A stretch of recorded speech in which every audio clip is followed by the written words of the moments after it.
Bagaimana jika ada hal-hal yang tidak akan pernah bisa kita ambil kembali?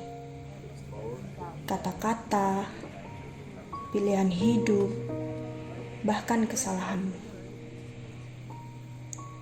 Tidak ada tombol kembali, tidak ada tombol koreksi, atau tombol untuk menghapus apa yang telah terjadi. Sebuah dunia di mana manusia hanya berlari dan terus berlari, tanpa ada sukacita, damai sejahtera, tanpa tujuan dan tanpa Tuhan.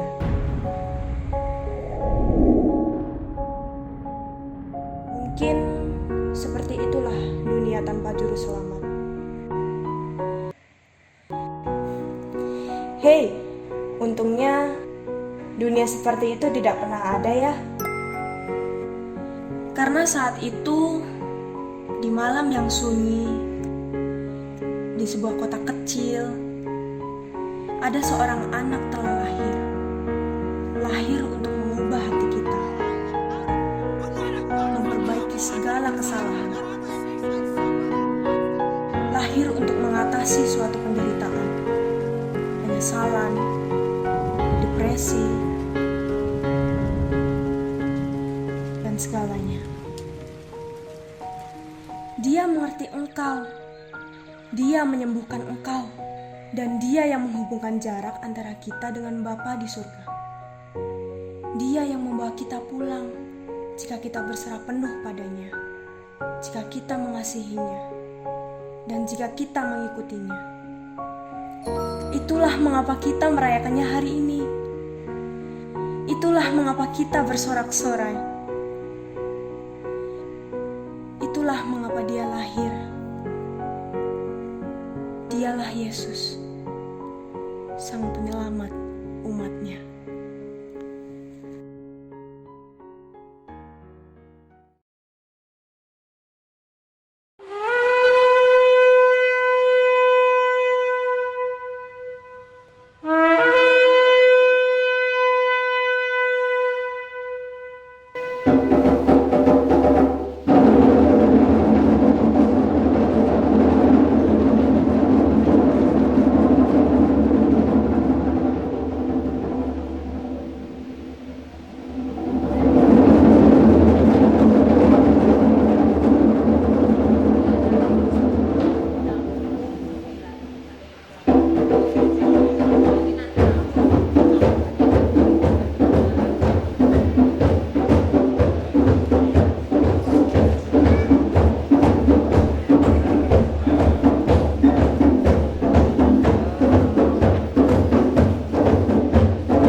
pujian yang terbaik bagi Engkau. Terima kasih Tuhan.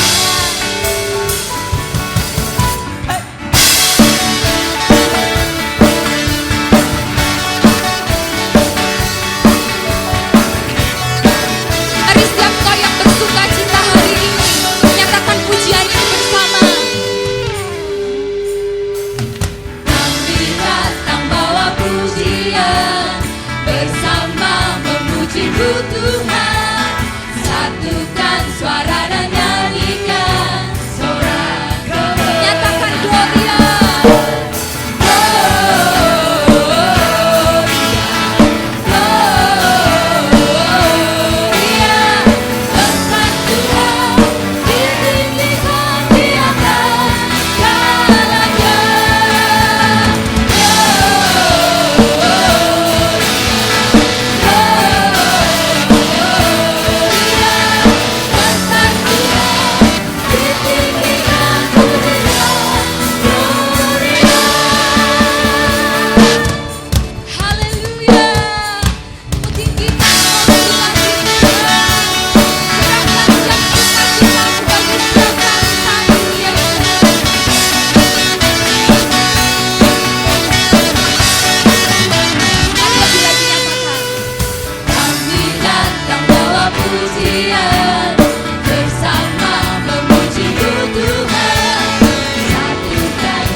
Seorang anak lahir bagi kita, seorang putra diberikan untuk kita umatnya.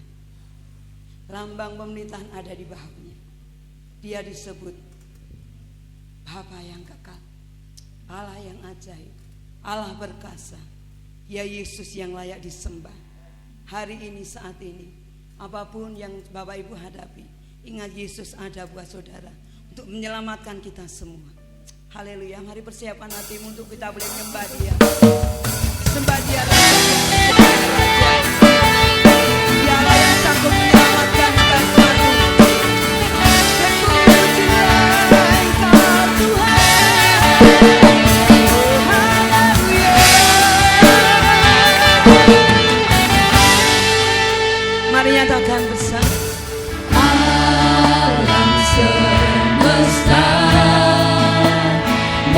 melukiskan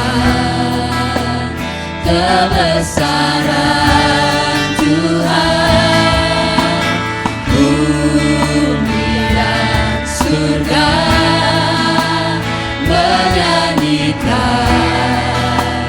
kemuliaan nama. Mari nyatakan Hosana, Hosana, Hosana. beri yang terbaik Tuhan. Layak dipuji, disembah, Kaulah yang bertata dulu, sekarang, dan selamanya. Raja atas segala raja, namamu besar bermulia. Amin.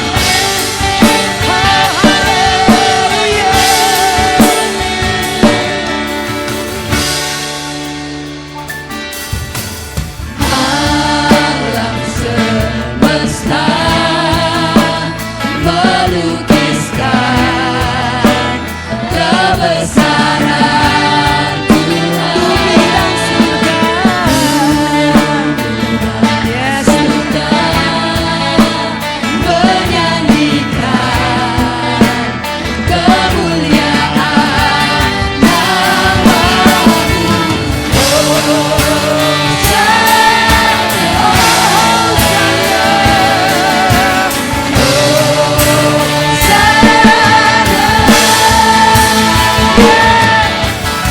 Layak dipuji, disembah, Engkau layak Tuhan. Engkau layak Yesus. sekarang dan selamanya. Raja atas segala raja, namamu besar bermulia. Amin. Terima kasih Tuhan. Terima kasih Yesus untuk datang di dalam hidup kami, menjadi penyelamat hidup kami Tuhan. Biar setiap lutut bertelut, biar setiap lidah mengaku Engkau Yesus Tuhan.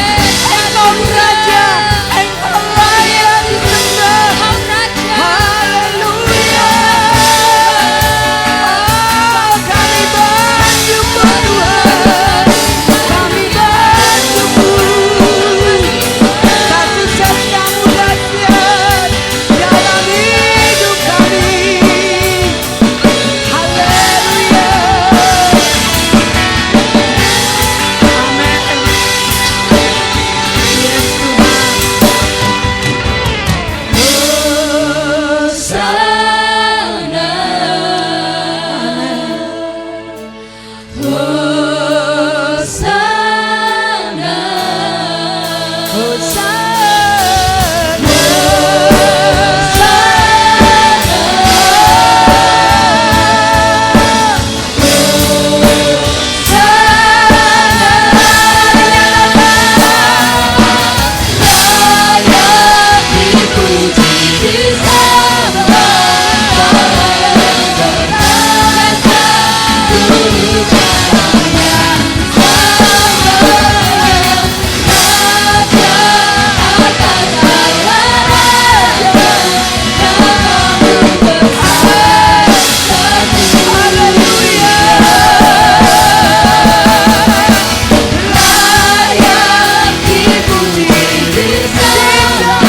dahsyat Tuhan. Amin.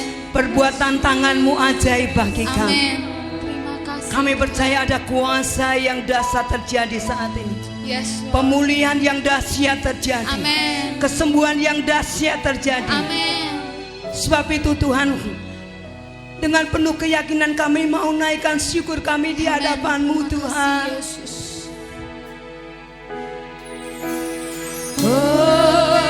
Hosanna in the highest. Let be lifted up.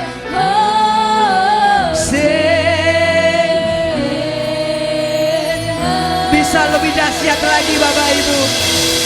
Hosanna in the highest, in the highest. Let our King be lifted up. Hosanna, amen. Yes, katakan Hosanna.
Biarlah Yesus yang lahir tidak lahir hanya sebagai bayi, tetapi Dia bertumbuh di dalam hati kita.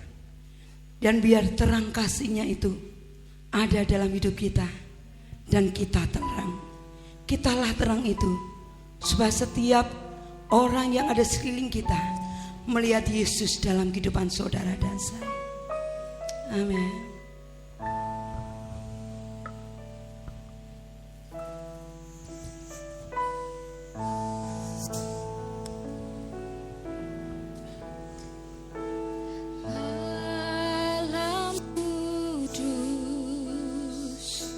Sunyi senyap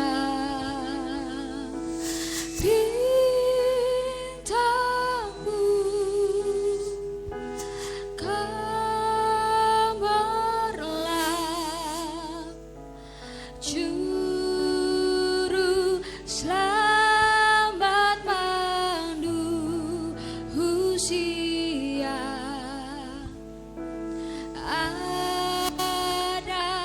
Datang di dunia, Kristus anak Daud. Saya persilakan Bapak Teddy Cipta Amin selaku Gembala Sidang Geris Gideon Nayu untuk boleh menyalakan lilin yang pertama. Anak Daud.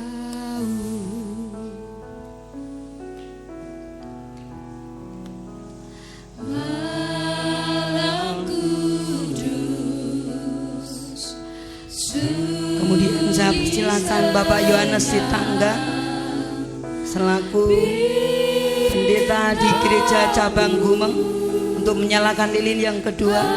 Saya persilakan.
Bapak Ibu Saudara yang terkasih,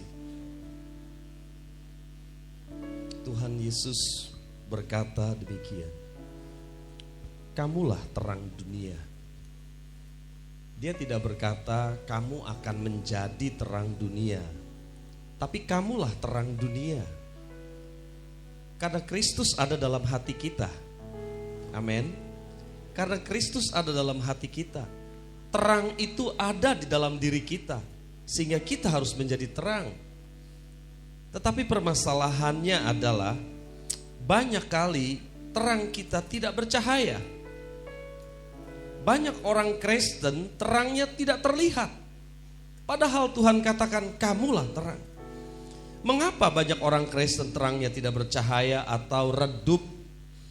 Karena ada yang menutupi. Mungkin ada dosa, ada kebiasaan-kebiasaan yang buruk yang menutupi terang itu, sehingga terang itu tidak bercahaya. Hari ini kita memperingati Natal, hari kelahiran Tuhan kita Yesus Kristus, lebih 2000 tahun yang lalu.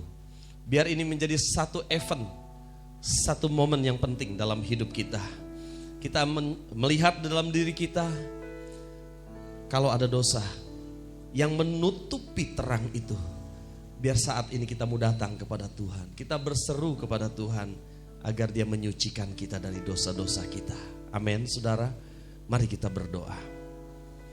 Bapa, di dalam nama Tuhan Yesus, sungguh kami mengucap syukur Tuhan, bahwa Tuhan Yesus sangat baik bagi kami. Hari ini kami diizinkan untuk kami merayakan hari Natal, hari kelahiran Tuhan Yesus. Hari di mana Tuhan datang ke dalam dunia karena begitu Engkau mengasihi dunia ini. Bapa di sorga, kami mau dengar firman Tuhan. Biar firman Tuhan menjamah kami pada saat ini, memberkati kami, sehingga kalau kami pulang, kami membawa berkat dari Tuhan. Bapa, hamba-Mu berdoa, biar Tuhan menjamah pribadi lepas pribadi. Jangan ada yang terlewatkan satupun Tuhan, tapi Engkau menjamah setiap kami. Terima kasih Bapa di sorga, hamba-Mu berserah kepada Engkau saat ini. Bekerjalah Roh Kudus di antara kami. Di dalam nama Tuhan Yesus Kristus kami berdoa. Amin. Silahkan duduk saudara, lilinnya bisa dimatikan.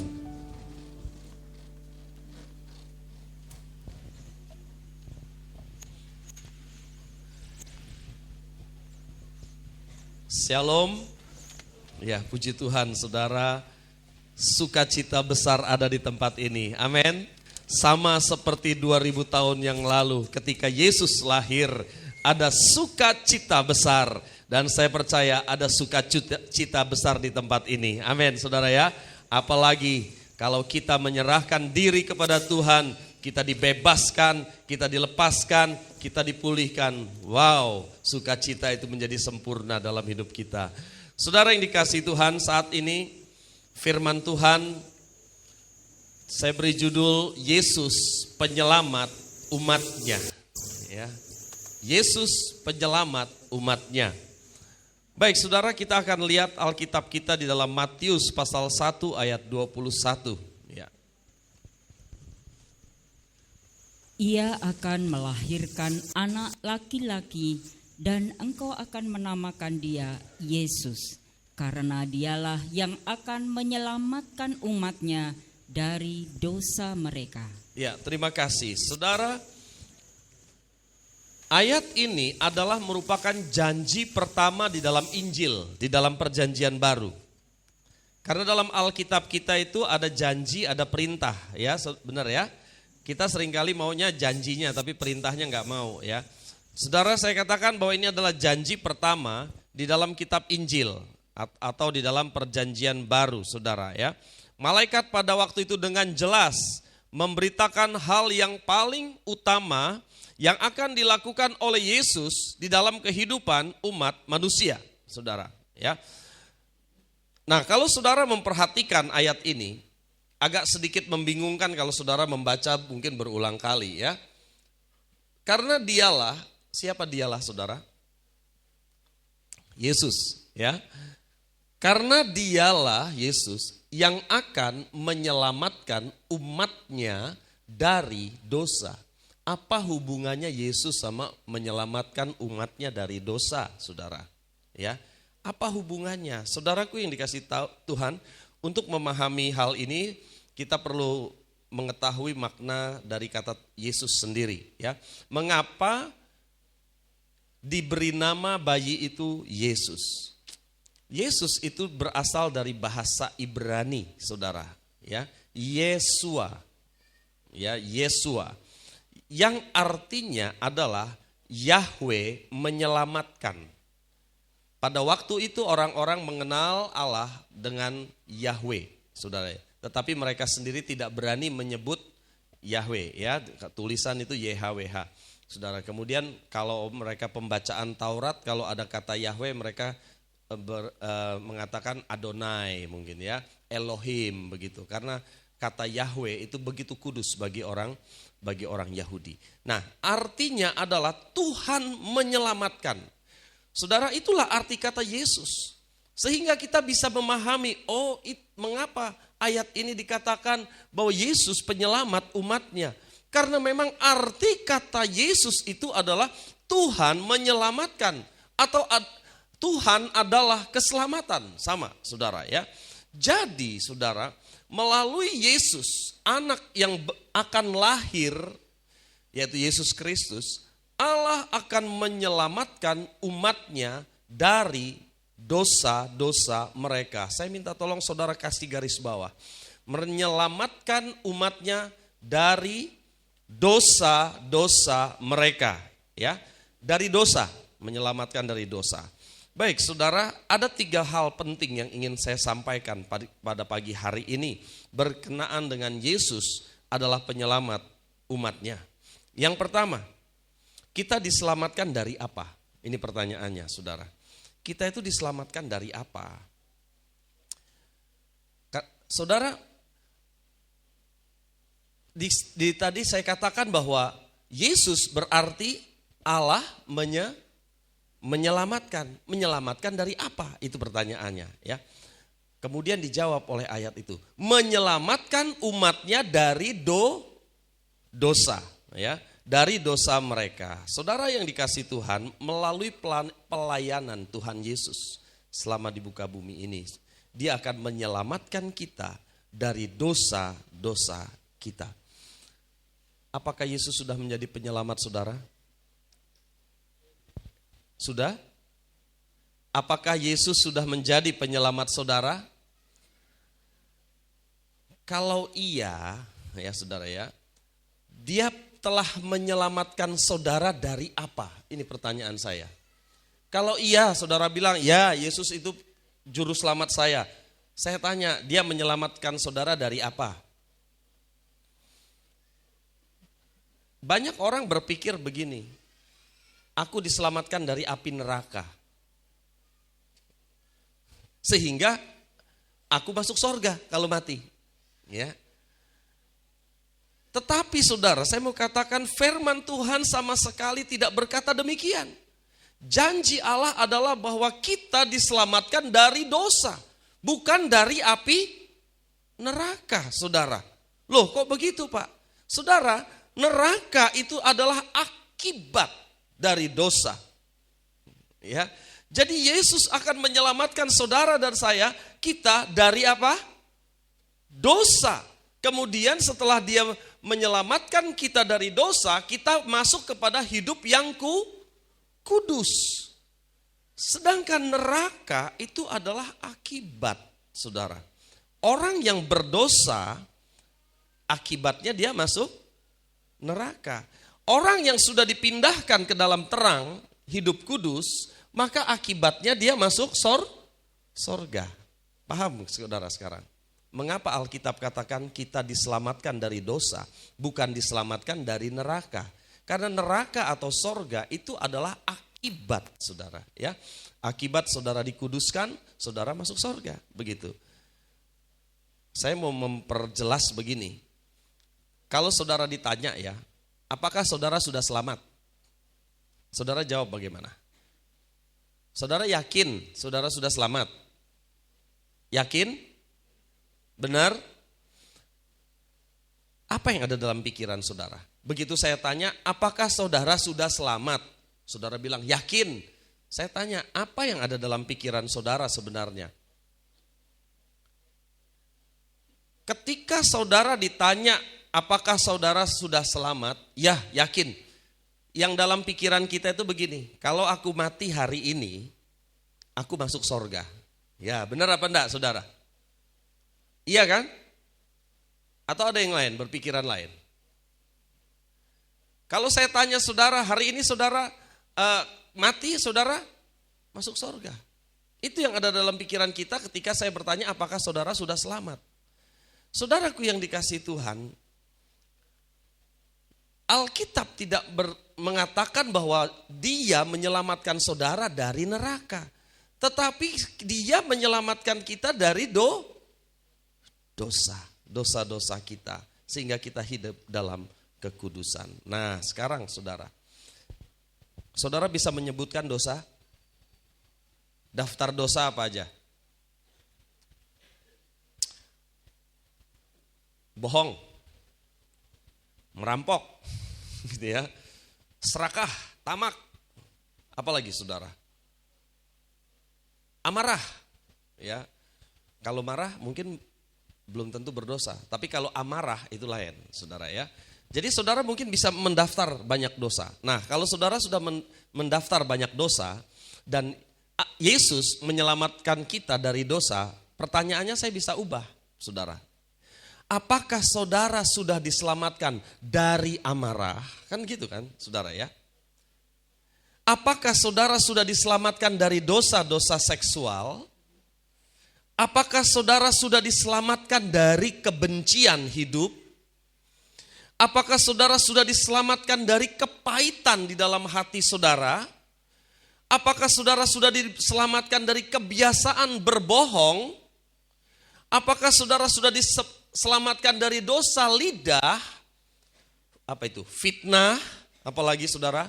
Gosip, digosok semakin sip, ya saudara. Apakah saudara sudah diselamatkan dari dosa ketamakan, keserakahan? Apakah saudara sudah diselamatkan dari kebiasaan bersungut-sungut?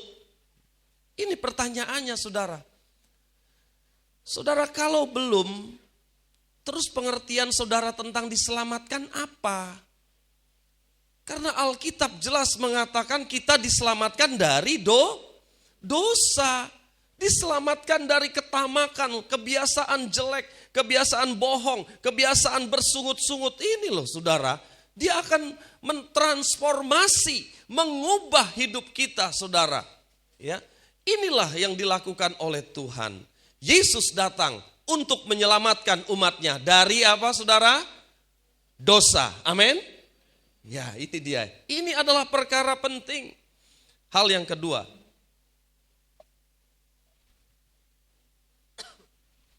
krisis paling besar setiap orang adalah dosa. Saudara, kita di dalam dunia ini sering mengenal kata krisis ya. Misalnya krismon, krisis moneter ya saudara. Artinya dapat duit susah, paceklik, pekerjaan susah saudara ya.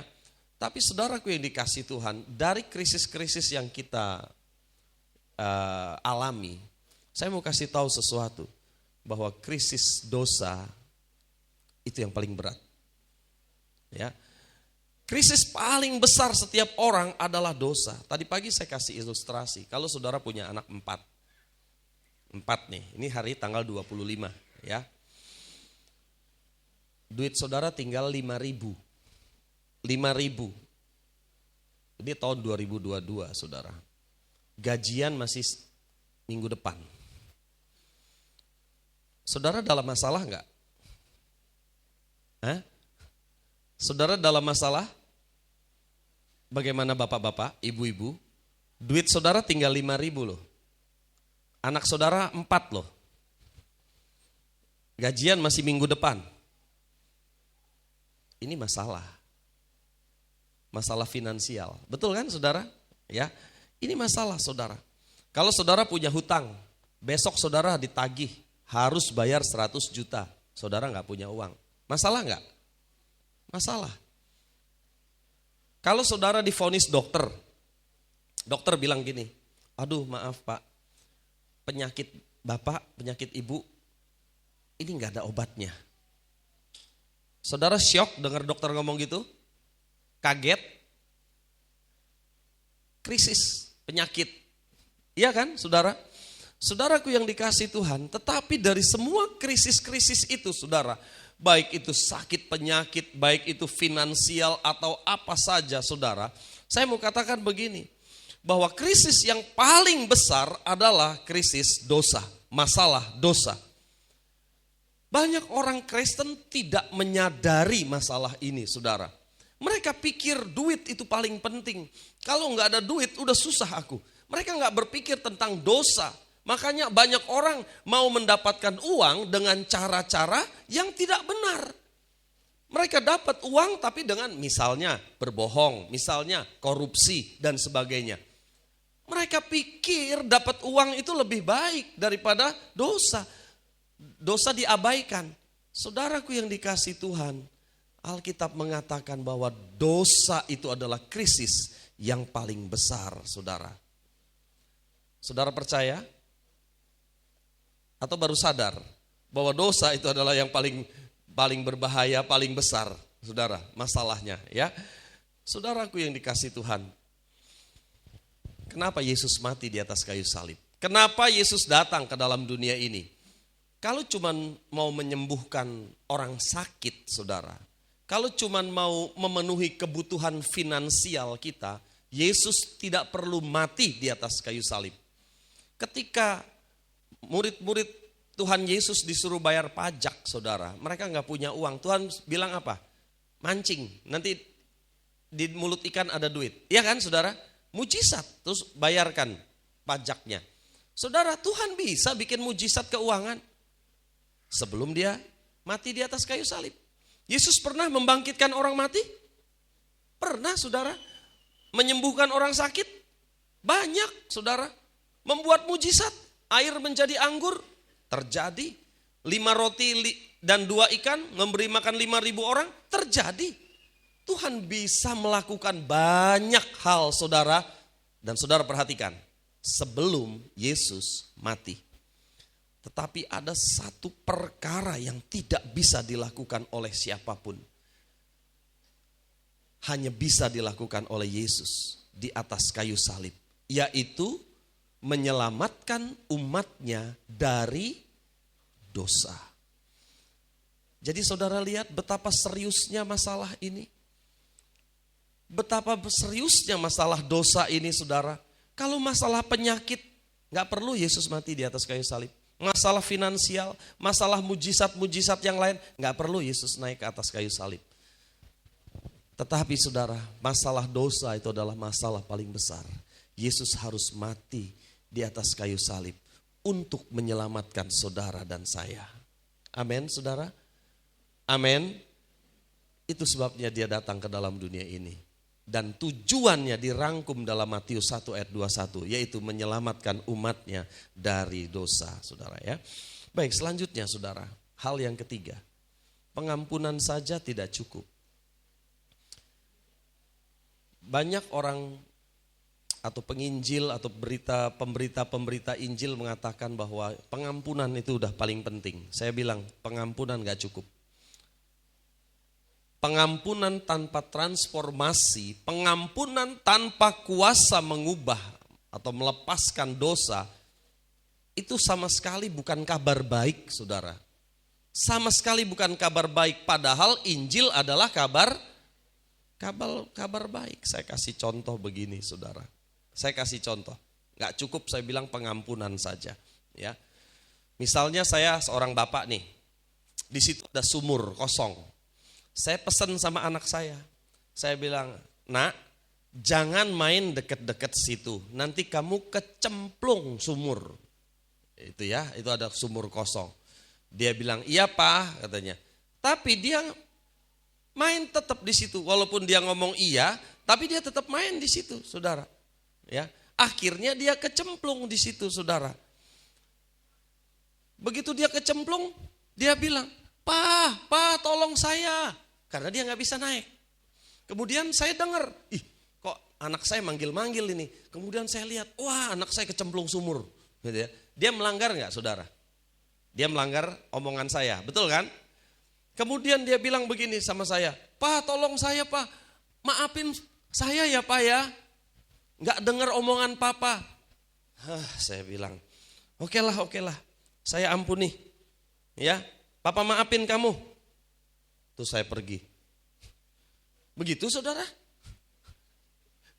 Ya, saya maafin ya. Tapi saya pergi. Oke, papa mau kerja dulu. Keluar kota 3 hari. Terus anaknya bagaimana saudara? Saudara, bapaknya ngampuni enggak? Ngampuni enggak saudara? Harusnya diapain? Ditolong lah ya. Ambil tali, bagaimana tangga atau bagaimana supaya anaknya keluar. Saudaraku yang dikasih Tuhan, pengampunan saja enggak cukup saudara. Dia harus diubahkan. Itu sebabnya ketika Tuhan Yesus ketemu dengan perempuan yang kedapatan berzina dan mau dilempari batu sama orang-orang, saudara. Terus Yesus bilang sama orang-orang, siapa yang pertama merasa dirinya suci, dia yang lempar batu pertama kali. Udah Tuhan Yesus urak-urak tanah, nggak tahu nulis apa saudara. Begitu Tuhan Yesus angkat wajahnya, dia lihat tidak ada orang. Dia tanya sama perempuan itu, kemana semua orang? Tuhan, mereka semua pergi katanya. Terus Tuhan Yesus bilang begini, aku tidak akan menghukum engkau. Pulanglah dan jangan berbuat dosa lagi. Yesus mengampuni, tetapi itu hanya langkah pertama saudara. Ada bagian kedua, Tuhan bilang, pergilah mulai sekarang jangan berbuat dosa lagi. Itulah pertolongannya saudara. Kalau anak kita kecemplung sumur, jangan bilang, ya udah papa ampuni kamu, terus papa pergi dulu ya 3 hari. Mati anak kita di situ saudara. Iya kan? Harus kita ambil, kita angkat. Saudaraku yang dikasih Tuhan, itulah kenapa guys Gideon, singkatannya apa saudara? Gereja, anugerah, Injil, sepenuh. Saya pernah ditanya, ada yang gak penuh Injilnya? Saudara pernah mikir gak?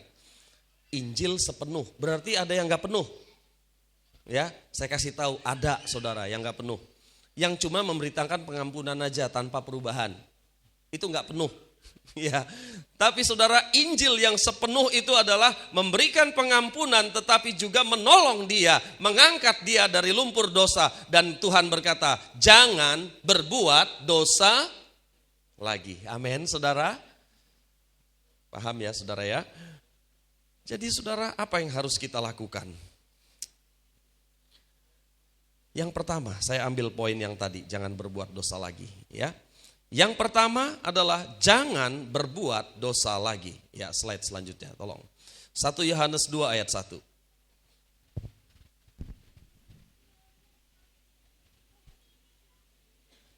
Anak-anakku, hal-hal ini kutuliskan kepada kamu, supaya kamu jangan berbuat dosa. Namun, jika seorang berbuat dosa, kita mempunyai seorang pengantara pada Bapa, yaitu Yesus Kristus yang adil. Saudara, saya ingin saudara memperhatikan penekanan ayat ini. Anak-anakku, hal ini kutuliskan kepadamu, supaya kamu, apa saudara? Jangan berbuat dosa. Terus ada ayat setelahnya. Namun jika seseorang berbuat dosa, kita mempunyai seorang perantara pada Bapa, yaitu Yesus Kristus yang adil. Artinya begini. Kalau kita berbuat dosa, maka Tuhan akan mengampuni kita kalau kita datang minta ampun. Itu maksudnya. Tetapi saudaraku yang dikasih Tuhan, banyak orang saudara mulai menyalahgunakan ayat-ayat ini saudara. Karena ayat ini mengatakan Tuhan bisa mengampuni kita kalau kita berbuat dosa, iya kan? Ya. Makanya orang banyak menyalahgunakan ayat ini. Misalnya saya kasih contoh begini saudara. Kalau kaki saudara kotor, tangan saudara kotor, baju saudara kotor, gampang nyucinya. Di Solo air melimpah. Mungkin kalau saudara ke Gunung Kidul musim kemarau agak susah ya saudara. Tapi kalau di Solo melimpah air kan saudara. Saudara bilang ora popo, kakiku kotor, tanganku kotor, bajuku kotor, ada deterjen, air banyak, tak cuci sebentar selesai, bersih semua. Kan begitu saudara. Karena air melimpah. Saya tanya saudara, darah Yesus cukup gak untuk mengampuni dosa kita? Cukup gak? Cukup. Tapi ini loh yang disalahgunakan. Ora popo berbuat dosa katanya. Ya, nanti kan minta ampun sama Tuhan, ya kan? Ayo siapa yang punya pikiran begitu? Nanti senyum-senyumin yang punya pikiran gitu ya. Ora popo buat dosa. Nanti minta ampun. Lah tadi ini kan ayatnya begitu ya. Namun di sini dikatakannya kalau kita berbuat dosa kita punya pengantara katanya. Itu sebabnya kita masuk ke poin kedua, saudara. Ya, poin kedua dikatakan hati-hati terhadap dusta iblis. Nah, ini loh, saudara. Ya, saudaraku yang dikasih Tuhan, saya kasih ilustrasi gini. Saudara punya anak kecil, belajar jalan umur berapa, saudara? Macam-macam ya. Ada yang umur 1 tahun, ada yang malah sebelum 1 tahun udah belajar jalan gitu ya. Anggaplah setahun. Kalau ibu-ibu ngajari anaknya jalan, misalnya di umur 1 tahun, dia dipegangin kan ya saudara, anak dipegang jalan-jalan. Kemudian dia mungkin sudah jalan-jalan sedikit gitu saudara. Dia pernah jatuh enggak saya tanya saudara? Pernah jatuh enggak? Bukan pernah lagi, sering Pak. Jatuh gitu ya. Jatuh lagi. Baru belajar, namanya juga baru belajar jalan. Tetapi kalau sudah 1 bulan kemudian, mungkin jadi sudah mapan jalannya. Iya toh saudara? Tapi masih jatuh enggak? Mungkin dia masih jatuh juga. Tapi enggak seperti sebulan yang lalu gitu kan saudara ya. Kalau sebulan yang lalu sering jatuhnya. Tapi kalau sekarang sudah nggak banyak jatuhnya, paling 2-3 kali jatuh ya. Kemudian sebulan lagi dia mulai lebih mapan lagi ya. Wah udah jalannya udah pinter saudara. Sudah mulai belajar lari dan sebagainya. Ini loh saudara, jatuhnya sudah mulai berkurang. Saudaraku yang dikasih Tuhan, saya tanya saudara, kalau dia sudah umur 10 tahun loh ya. Terus jalan-jalan gitu, jatuh sendiri. Bangun lagi, jalan-jalan, jatuh lagi. Apa yang ada dalam pikiran saudara sebagai orang tua? Ini anak ini tak periksa kayak pasti. Mesti ada yang gak beres ini. Loh kalau dia umur 1 tahun belajar jalan jatuh wajar. Berkali-kali wajar. Tapi kalau dia udah 10 tahun, jalan 10 meter jatuh. Jalan 10 meter jatuh. Mesti saudara mikir, ini kakinya kenapa? Sebagai orang tua yang mengasihi anaknya, mungkin kita akan periksa kayak ke dokter. Ada apa ini? Saudara yang dikasih Tuhan, kalau saudara baru di dalam Kristus, baru loh ya di dalam Kristus, saudara sering jatuh dalam dosa, saudara bangkit lagi, bangun lagi, minta ampun, itu masih termasuk wajar saudara. Jatuh lagi, Tuhan ampuni, wajar. Tapi kalau saudara udah lebih dari 10 tahun jatuh di tempat yang sama saudara, ya jatuh terus. Sebagai orang tua mikir ini kudu diperiksa kayaknya. Ayo bener apa enggak saudara? Semakin saudara dewasa di dalam Kristus, saudara akan semakin kuat. Itu intinya. Betul kan saudara? Enggak mungkin kita jatuh-jatuh terus. Tapi saya tanya saudara, sebagai orang dewasa ya, sebagai orang dewasa saudara pernah jatuh enggak? Kenapa saudara jatuh? Keserimpet Pak, keserimpet tali. Ya, apalagi? Kesandung batu. Pak di gereja undak-undakannya kesandung itu. Ya saudara, kan ada undak-undakan itu di gereja. Itu saya kesandung. Loh, saudara saya tanya saudara, kalau saudara ada batu nggak ngelihat, saudara kesandung tuh saudara jatuh. Saudara sengaja nggak itu? Niat jatuh? Nggak niat kan saudara jatuh? Iya, bukan niat saudara untuk jatuh, tetapi karena saudara nggak lihat, saudara kesandung batu. Kalau saudara tahu di situ ada batu, kalau nanti besok lagi saudara jalan di situ, saudara kira-kira menyingkir atau saudara tabrak lagi batu itu? Banyak orang Kristen ditabrak lagi saudara. Jatuh lagi dia. Besok lagi saudara, ada batu, pura-pura nggak lihat. Ditabrak lagi, jatuh lagi saudara. Makanya banyak orang Kristen bola-bali jatuh dalam dosa. Saudara ngerti maksud saya? Bahwa kalau kita semakin dewasa di dalam Tuhan, kita itu tidak mungkin jatuh di tempat yang sama terus menerus. Kecuali masih anak-anak. Pasti jatuh lagi. Betul ya saudara? Saudaraku yang dikasih Tuhan, inilah dusta iblis saudara. Dusta iblis itu sama seperti waktu dia bohongin Hawa, Adam dan Hawa. Jangan makan buah yang pengetahuan yang baik dan jahat kata Tuhan. Tapi iblis bilang apa saudara? Dibalik sama dia. Ora popo, nanti kamu malah jadi kayak Tuhan. Katanya gitu ya. Makanya si Hawa mulai coba-coba. Karena ora popo. Saudaraku yang dikasih Tuhan, hari ini juga dusta iblis bilang, ora popo berbuat dosa. Kan ada darah Yesus yang ngampuni. Iya kan? Ora popo, nanti minta ampun, pasti Tuhan ngampuni. Oh, iya ya benar, janji Tuhan ngampuni. Hati-hati saudara, inilah dusta iblis saudara. Dia selalu bilang, dosa ora popo. Hati-hati saudara ya, apa-apa dosa itu saudara ya, bukan ora popo tapi apa-apa saudara. Itu sebabnya saudaraku yang dikasih Tuhan, kita harus hati-hati benar dengan masalah dosa ini. Yang ketiga, datanglah kepada Yesus untuk mengalami kuasa penyelamatan dari Allah. Keluaran 2 ayat 23 sampai dengan 25. Lama sesudah itu matilah Raja Mesir. Tetapi orang Israel masih mengeluh karena perbudakan, dan mereka berseru-seru, sehingga teriak mereka minta tolong karena perbudakan itu sampai kepada Allah. Allah mendengar mereka mengerang, lalu ia mengingat kepada perjanjiannya dengan Abraham, Ishak dan Yakub.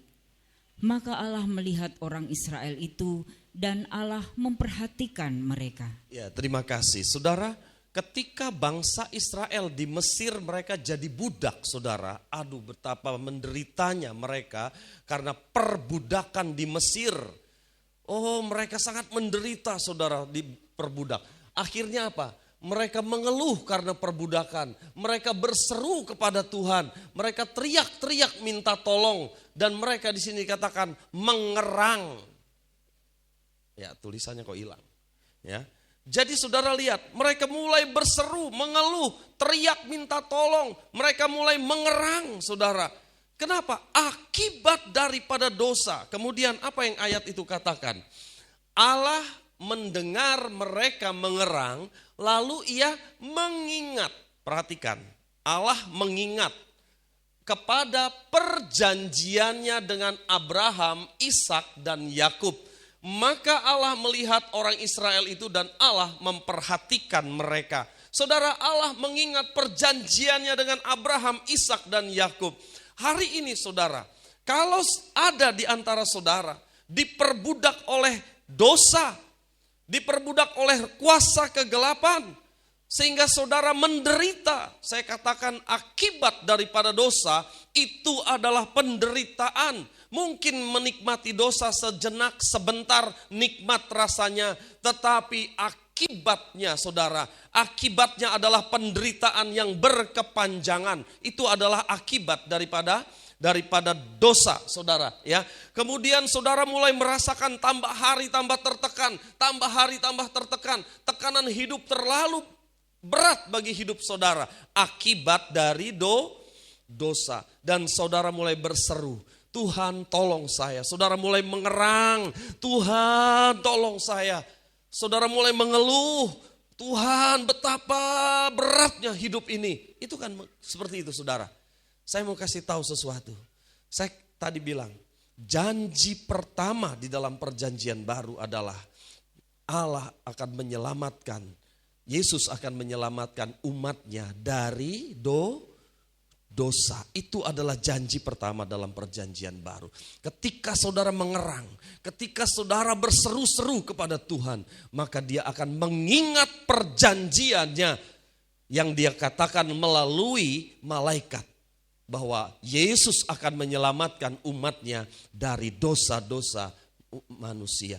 Itu sebabnya saudaraku yang dikasihi Tuhan, kalau saudara hari ini datang kepada Tuhan, Tuhan akan memberikan pengampunan kepada kita. Amin saudara. Amin. Saya percaya saudara, sama seperti bangsa Israel. Tuhan mengingat perjanjiannya dengan Abraham, Ishak dan Yakub. Hari ini kalau kita berseru kepada Tuhan, dia akan mengingat perjanjiannya ketika Yesus akan lahir di Bethlehem, di kandang domba itu saudara. Yaitu dia akan menyelamatkan umatnya dari dosa-dosa mereka. Saudara yang dikasihi Tuhan. Selanjutnya kita lihat slide selanjutnya. Untuk apa Yesus menyelamatkan kita dari dosa? Untuk apa sebenarnya?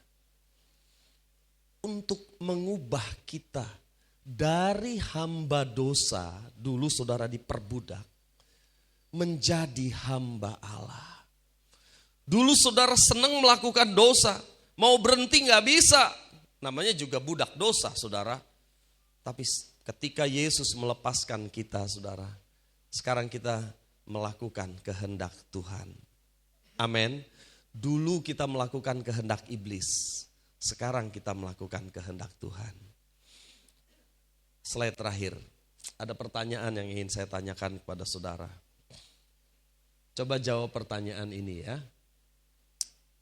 Apakah saudara mau berbuat dosa lagi? Nggak usah dijawab dengan cepat. Ini kalau pelajaran agama di sekolahan, gampang jawabnya. Gampang ya anak-anak ya. Gampang nih jawabnya. Tapi saya mau kasih tahu saudara, jangan dijawab dengan cepat. Apakah saudara mau berbuat dosa lagi? Jangan dijawab dengan cepat. Ngomong sama Tuhan.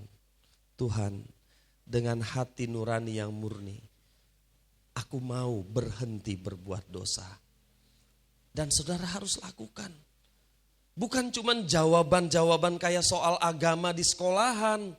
Ya saudara, itu gampang. Tetapi saya mau agar ini saudara jawab dari hati nurani saudara yang murni. Tuhan, aku benar-benar berhenti berbuat dosa. Aku tidak mau berbuat dosa lagi. Bukan berarti saudara nggak bisa kesandung. Mungkin saudara satu saat tersandung atau keserimpet tadi ya. Ya bisa aja, bisa. Tapi di dalam hati, aku nggak mau. Aku nggak mau jatuh. Aku nggak mau kesandung. Aku nggak mau berbuat dosa. Coba kita lihat pertanyaan kedua. Apakah saudara masih akan berbuat dosa lagi? Ini juga gampang jawabnya saudara. Iya toh? Gampang jawabnya. Tetapi saudara, coba ini ada bedanya saudara, pertanyaan 1 dan pertanyaan 2 ini. Kalau pertanyaan 2 ini saudara, berarti kalau kita bilang ya kita kan manusia toh ya, masih suka berbuat dosa toh. Ayo, sering ngomong kayak gitu kan saudara. Memang benar, tapi saya kasih tahu, manusia dewasa itu bisa jatuh kalau dia kesandung. Bukan jalan-jalan toto jatuh, enggak gitu kan saudara. Manusia dewasa itu enggak jalan-jalan jatuh sendiri, kan enggak saudara. Dia kalau kesandung, keserimpet, nah baru saudara jatuh. Kalau saudara bilang ya manusia, aku kan manusia, masih suka berbuat dosa. Berarti dalam hati saudara, saudara memberi kesempatan untuk berbuat dosa. Atau dalam hati saudara, aku belum mau berhenti nih berbuat dosanya. Alasan kita adalah kita manusia. Padahal saudara belum mau berhenti berbuat dosa. Ya, alasannya ya kita kan manusia toh. Hati-hati saudara. Itu sebabnya saya bilang ada perbedaan antara nomor 1 dan nomor 2. Tapi lebih baik saudara menjawab nomor 1 dengan kata-kata, Tuhan, dengan hati nurani yang murni, aku tidak mau jatuh lagi. Aku bertobat Tuhan. Amin saudara. Hari ini saudara, biar kita mau jadikan satu momen Natal ini. Mungkin saudara sudah bertahun-tahun terikat dengan satu dosa. Saya tidak tahu. Tapi hari Natal ini adalah momen yang paling bagus. Ketika saudara mendengar janji Allah bahwa Yesus penyelamat umatnya dari dosa. Mengeranglah di hadapan Tuhan saudara. Berserulah di hadapan Tuhan dan katakan, Tuhan, aku tidak mau jatuh lagi. Aku tidak mau berbuat dosa lagi. Aku bertobat Tuhan. Ingat ya saudara, kalau saudara bilang, oh aku manusia biasa, ya mungkin nanti satu saat berdosa lagi. Mungkin dalam hati saudara belum siap untuk berhenti berbuat dosa. Ya, belum bertobat mungkin. Tapi hari ini saudara, biarlah kita sampaikan sesuatu kepada Tuhan yang membuat satu perubahan dalam hidup kita. Sehingga Natal ini gak percuma saudara.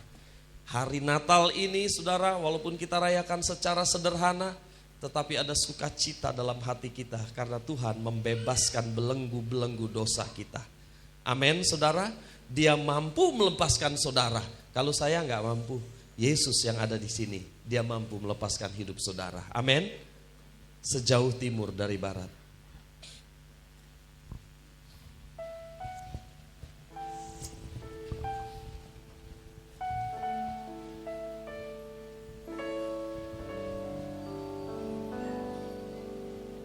Mari kita bangkit berdiri bersama-sama saudara. Sejauh timur Dari barat Engkau membuang dosaku. Amin. Tiada kau ingat lagi pelanggaranku.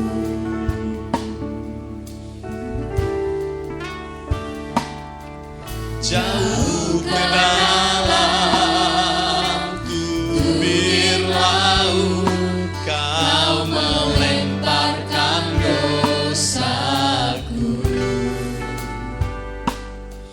Tiada kau perhitungkan kesalahanku. Katakan betapa besar kasih-Mu Tuhan. Betapa besar kasih pengampunan-Mu Tuhan.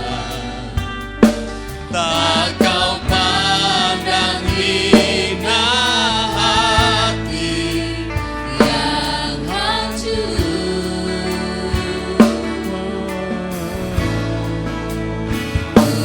Terima kasih kepada-Mu ya Tuhan. Pengampunan yang Kau beri, pulihkanku. Jawab di dalam hati kita masing-masing. Apakah kita sudah diselamatkan dari dosa egois? Apakah kita sudah diselamatkan dari dosa-dosa amarah? Apakah kita sudah diselamatkan dari dosa ketamakan, iri hati, kebencian, kedengkian? Apakah kita sudah diselamatkan dari dosa suka berbohong? Saudara yang dikasihi Tuhan, coba periksa diri kita. Hari ini Yesus mau membebaskan kita, saudara. Saya gak bisa berbuat apa-apa untuk saudara, tapi Yesus mampu dia membebaskan saudara.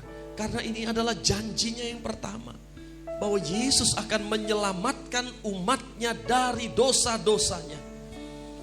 Saudara datang kepada Tuhan dan katakan dengan tulus, Tuhan, aku tidak akan berbuat dosa lagi. Sambil setiap mata dipejamkan, saya mau berdoa untuk beberapa di antara saudara. Kalau saudara ingin berkata, Tuhan, aku tidak akan berbuat dosa lagi, saudara taruh tangan kanan saudara di dada, saya akan berdoa. Katakan dengan sejujur-jujurnya di hadapan Tuhan. Dia tahu isi hati saudara. Saya tidak tahu, tapi Tuhan tahu isi hati saudara. Saya akan berdoa untuk saudara dalam nama Tuhan Yesus. Tuhan, Engkau lihat anak-anak-Mu yang menaruh tangannya di dada Tuhan. Mulai hari ini kami berjanji tidak akan berbuat dosa lagi. Tolong umat-Mu Tuhan, tolong anak-anak-Mu berjalan di dalam terang, supaya tidak jatuh tersandung. Dalam nama Tuhan Yesus Kristus, Tuhan, Engkau mendengar jeritan kami hari ini. Engkau mendengar jeritan kami karena tekanan dosa yang begitu menimpa kami. Terlalu berat apa yang kami alami akibat dari dosa-dosa kami masa lampau. Pulihkan umat-Mu Bapa, pulihkan umat-Mu, ampuni dan pulihkan dan ubahkan Bapa, dalam nama Tuhan Yesus Kristus. Sehingga Natal ini akan kami ingat, karena Natal ini menjadi satu tonggak peringatan bagi kami. Kami meninggalkan dosa-dosa kami dan masuk di dalam kekudusan Allah.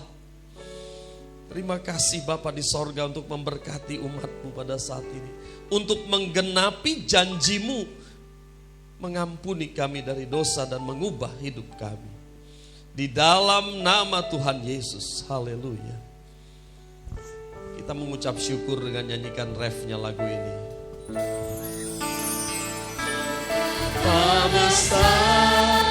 Amin. Kasih pengampunan-Mu Tuhan,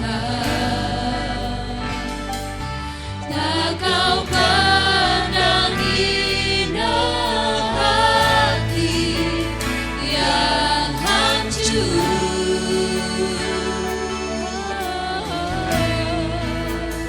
Ku berterima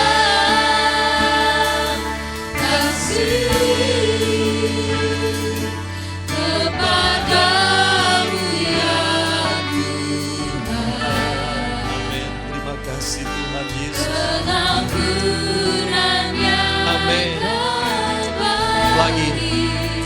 hati saudara kepada Tuhan. Betapa besar kasih-Mu Tuhan. Betapa besar kasih pengampunan-Mu Tuhan.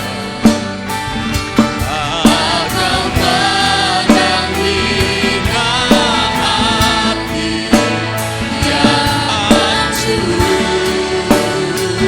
Amin. Oh, ku menerima kasih kepadamu ya Tuhan. Amin, amin. Pengampunan yang Kau beri, pengampunan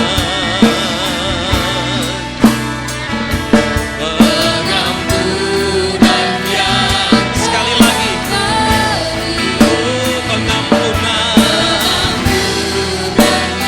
sekali lagi pengampunan yang Kau beri,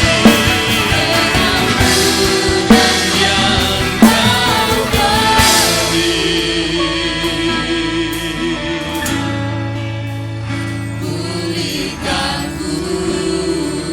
Beri kemuliaan bagi Tuhan Yesus. Ucapkan syukur, ucapkan syukur. Haleluya. Terima kasih Bapa. Hamba-Mu sudah selesai Tuhan. Tapi pengampunan-Mu itu luar biasa bagi kami. Engkau menyelamatkan kami dari dosa-dosa kami. Hari ini adalah satu event yang luar biasa bagi kami. Hari ini adalah satu momen di mana kami meninggalkan dosa-dosa kami Tuhan. Satu momen di mana kami bertobat. Dan kami akan menatap masa depan kami bersama dengan Engkau. Kami percaya pasti ada pemulihan. Pasti ada pertolongan. Terima kasih Bapa di sorga sudah memberkati kami saat pagi hari ini. Di dalam nama Tuhan Yesus Kristus kami berdoa mengucap syukur. Haleluya. Amin. Silakan duduk saudara.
Ada anak laki-laki main bola. Mengapa ya mereka tidak pergi ke sekolah minggu padahal kan ini hari Minggu?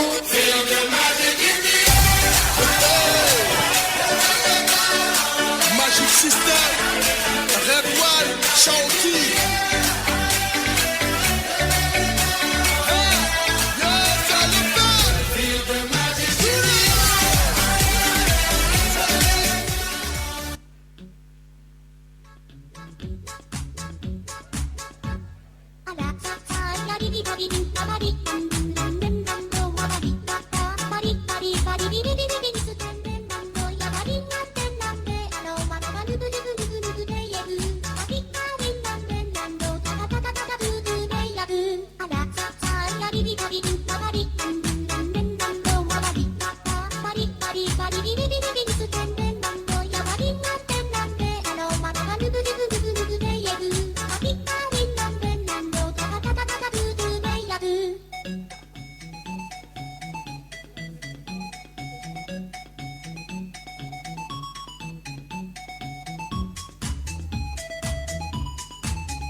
banyak sekali anak-anak perempuan itu bermain boneka. Tetapi mengapa ya mereka tidak pergi ke gereja?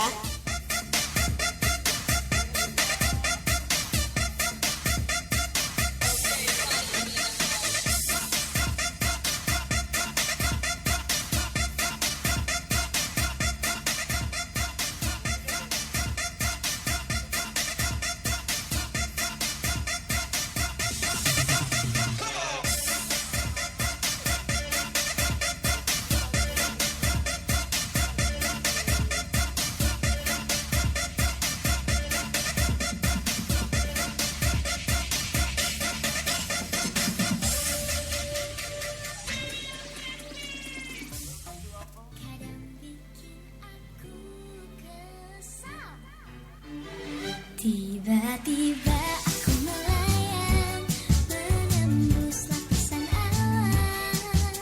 Ku hempaskan semua sedihku. Aku terbang ke atas bulan, memeluk bintang-bintang. Bahagia rasa hatiku. Tiba-tiba aku melayang, menembus lapisan awan. Ku hempaskan semua sedihku. Aku terbang ke atas bulan, memeluk bintang-bintang. Bahagia rasa hatiku. Hey!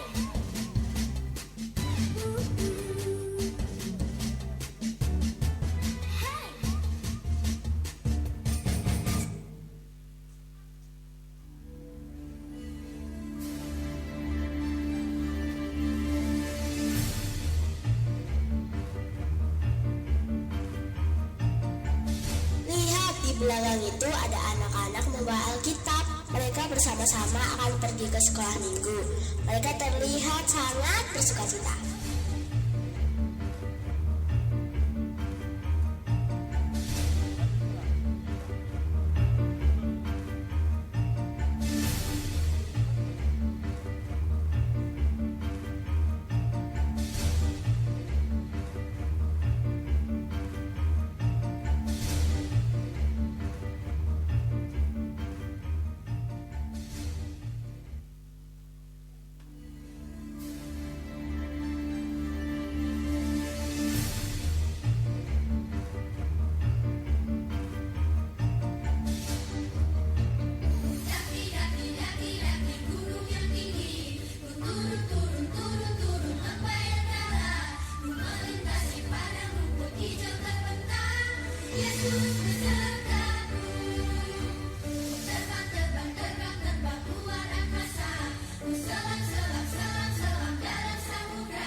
Mereka mengajak teman-teman untuk pergi ke sekolah minggu.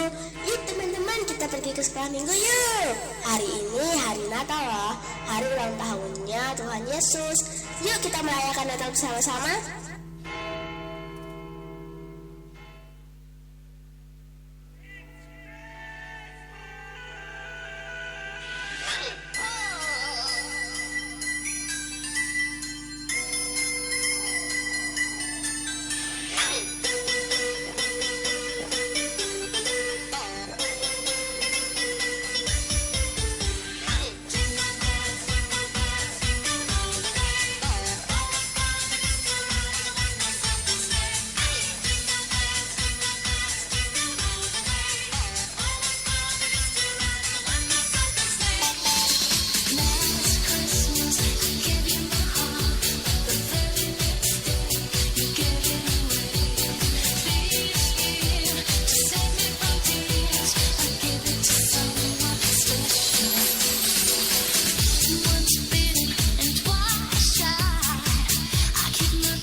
senangnya mereka telah merayakan Natal bersama-sama dan menerima Tuhan Yesus sebagai Juru Selamat.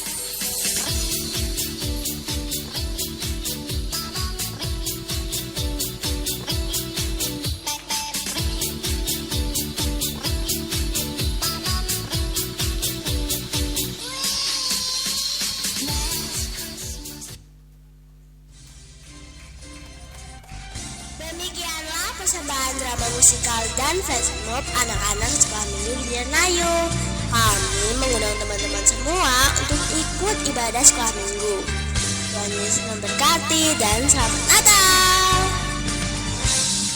Surga bergema, lahir Raja mulia, damai dan sejahtera turun dalam dunia. Bangsa-bangsa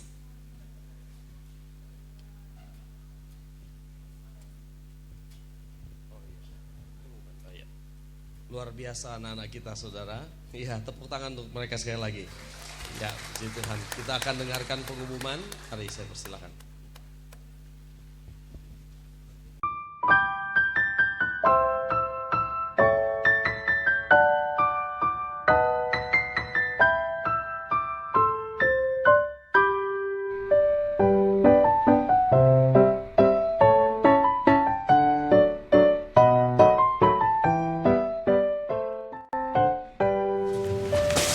Shalom jemaat Guys Gideon yang terkasih, berjumpa kembali dengan saya Dimas dan saya Kevin dan kami akan menyampaikan pengumuman gereja sepekan ke depan.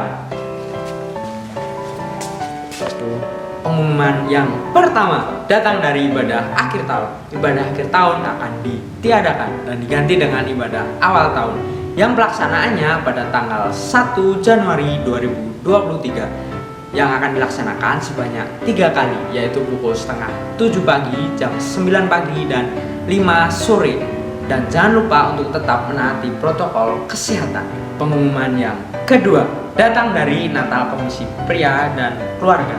Natal Komisi Pria dan Keluarga akan dilaksanakan pada 9 Januari 2023 pada pukul setengah 7 malam dan bertempat di rumah Bapak Saidi Blembung.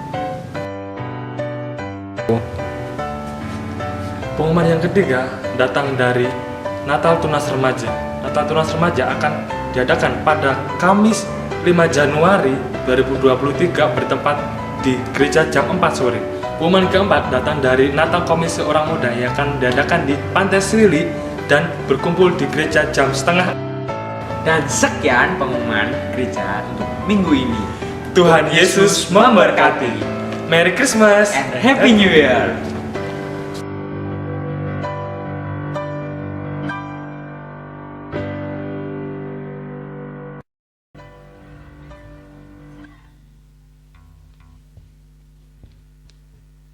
Baik Bapak Ibu yang dikasih Tuhan, kita akan bersama-sama bangkit berdiri. Kita akan menutup seluruh rangkaian Natal kita pada saat ini. Haleluya, haleluya. Terima kasih Bapa di sorga untuk kebaikan-Mu, bahwa Tuhan Yesus baik bagi kami. Engkau memberkati kami dengan sukacita pada saat ini. Kami dengar firman Tuhan yang memberkati kami hari ini Tuhan. Terima kasih banyak Bapa di sorga. Dan Bapa, hamba-Mu berdoa untuk jemaat-Mu Tuhan pada saat ini. Biar Tuhan memberkati mereka mulai hari ini sampai hari-hari ke depan, diberkati oleh Tuhan. Bapa di sorga, pada musim libur pada saat ini, mungkin anak-anak-Mu akan berekreasi, berkunjung ke tempat keluarga Tuhan. Tuhan lindungi dimanapun mereka berada. Bapa di sorga menjagai mereka sehingga mereka dalam keadaan baik-baik saja. Terima kasih Bapa di sorga. Kami akan tutup ibadah Natal pada saat ini. Mari saudaraku yang dikasih Tuhan, kita tengadahkan tangan kita dan kita terima berkat dari Tuhan. Kiranya Engkau memberkati kami dengan berlimpah-limpah. Kau perluas daerah kami.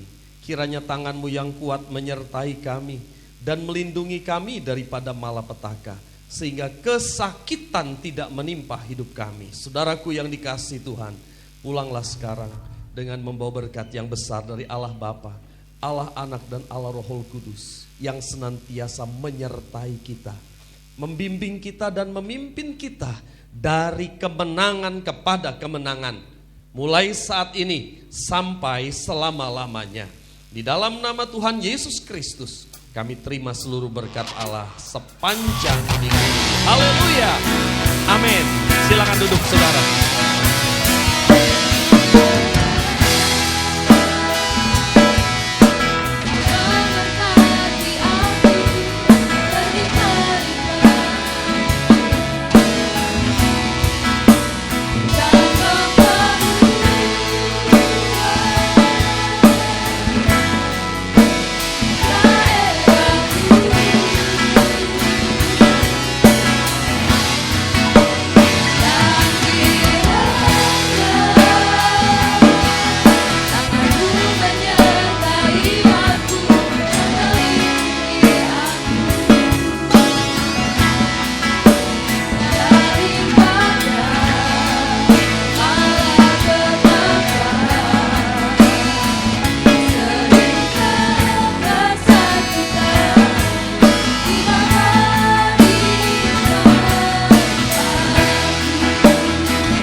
Puji nama Tuhan, kita sudah berada di penghujung acara ibadah Natal hari ini, dan kami segenap pelayan Tuhan Gereja Anugerah Injil Sepenuh Gideon mengucapkan Selamat Natal tahun 2022 dan Selamat Tahun Baru 2023. Dan saya akan mempersilahkan Bapak Ibu Saudara untuk keluar dari ruangan ini. Untuk yang pertama saya persilahkan untuk blok D, bisa menuju pintu bagian barat.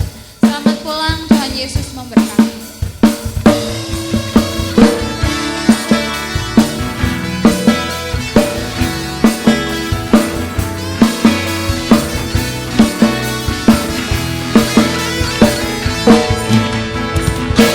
Feliz Navidad, Feliz Navidad, Feliz Navidad, prospero anno y felicidad.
izin.